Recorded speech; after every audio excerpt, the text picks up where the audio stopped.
a proposal went wrong on the last day of camp.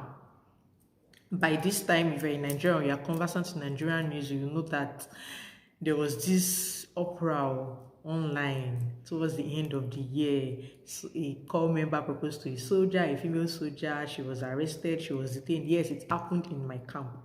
So while at that, while you wait for that gist, I'm going to give a shout out to Mommy Okparinde, happy birthday, ma. Shout out to Tolulokwe as well. Shout out to Olamipo.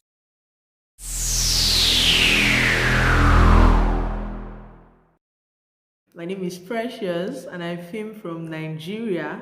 Presently, I'm in Kwara State where I am serving my country. And from the title, you'll have seen proposal gone wrong and my experience at the NYSC Orientation Camp.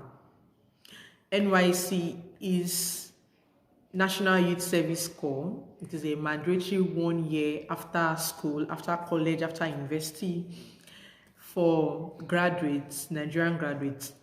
Even if you schooled abroad, it is mandatory that you come home after your sojourn abroad and come and serve your country. This is just to solidify ethnic groups, to bring together and to build a nation, to bring together youths, share minds together, meet weekly for developmental goals. We've been shared into groups and then to uplift the nation. That is just the basics of NYSC. So I camped at the NYSC Permanent Orientation Camp, Yikpata, Kwara State.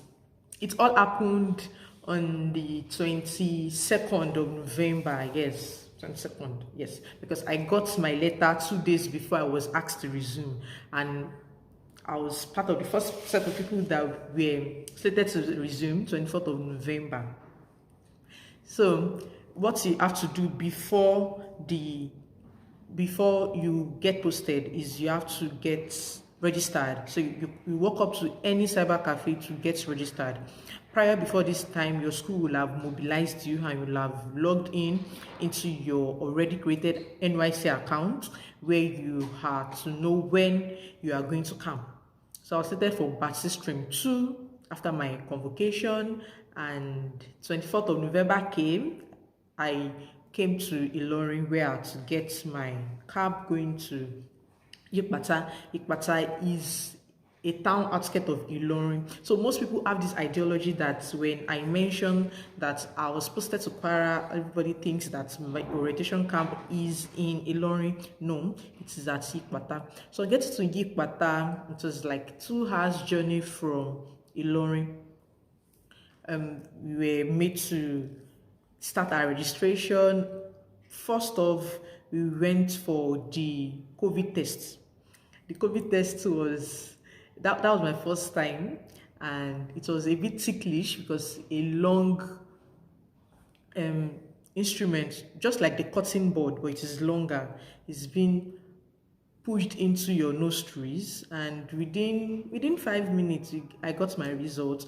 So I moved and I was done with my registration. After the registration, you'd go for your thumb printing at the ICT, where I was able to get my registration number. So when you get a registration number, at the end, your state code, because I camped in Kwara State, my state code is KW. Then the year and the batch you came in would follow KW21C. Then the last number on the 4-digit number behind the state code would be your platoon. So if my numbers ended with 7, then that means that my platoon is 7. You know how it goes. So from there, I'll just be telling you things that you have to know about the camp. There are paramilitary agencies like the Red Cross and the Man O' War. It was at the camp I got to know that the Man O' War, I got to know the full name of the Man O' War, and there's nothing much to the Man O' War village for the drilling. It was quite hilarious, but then I was able to feel the impact on my belly, my leg. It was quite an exercise.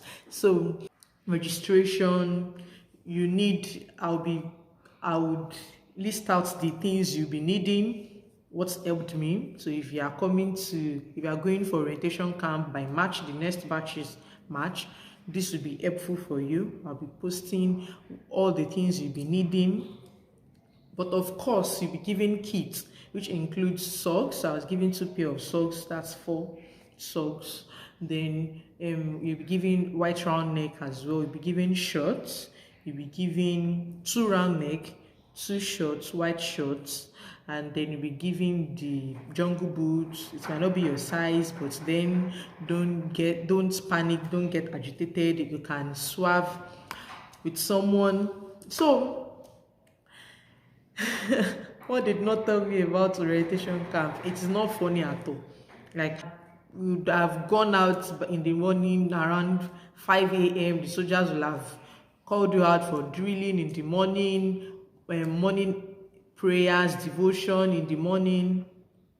And then I was able to lead devotion for the entire camp, the first and the second day on getting to camp. Yes, I led devotion. Thumbs up for me. So I made Jesus proud first and second day, and then the second week you had to spend 21 days, that's 3 weeks. Second week you had to start NCCF. There's NCCF, there's also National Catholic Corpus Fellowship. They have their own acronym, but I joined NCF because NCF is the umbrella covering my own denomination. So orientation camp went like that. There were Said lectures. I found my Said lecture quite interesting. I'd edges that you have to sleep, that you have to be tired, you have to sleep. But then I found maybe because of my facilitator, it was interesting. I joined the group that were rebranding.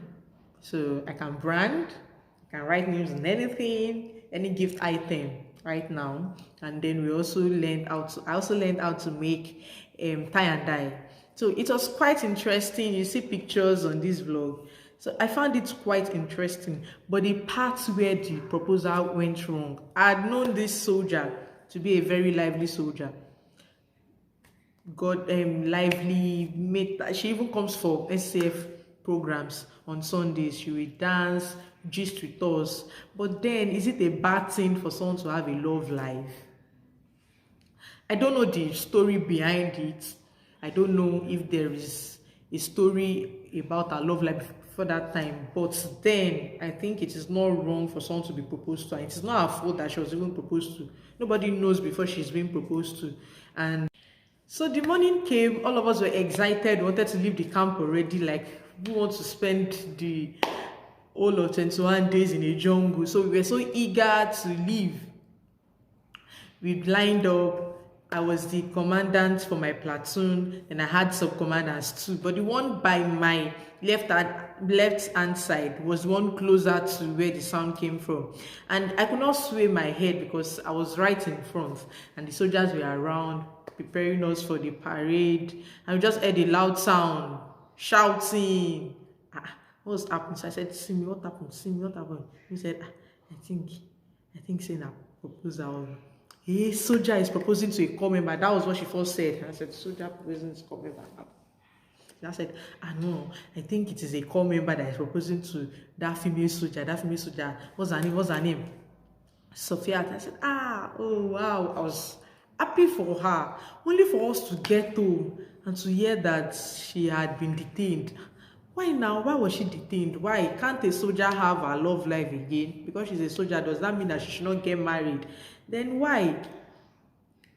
So I got to hear every other gist, that there were petitions flying here and there for her release, that her family members are agitated, that they call members to. Then it came to people that knew I camped in Yikpata, Kwara State.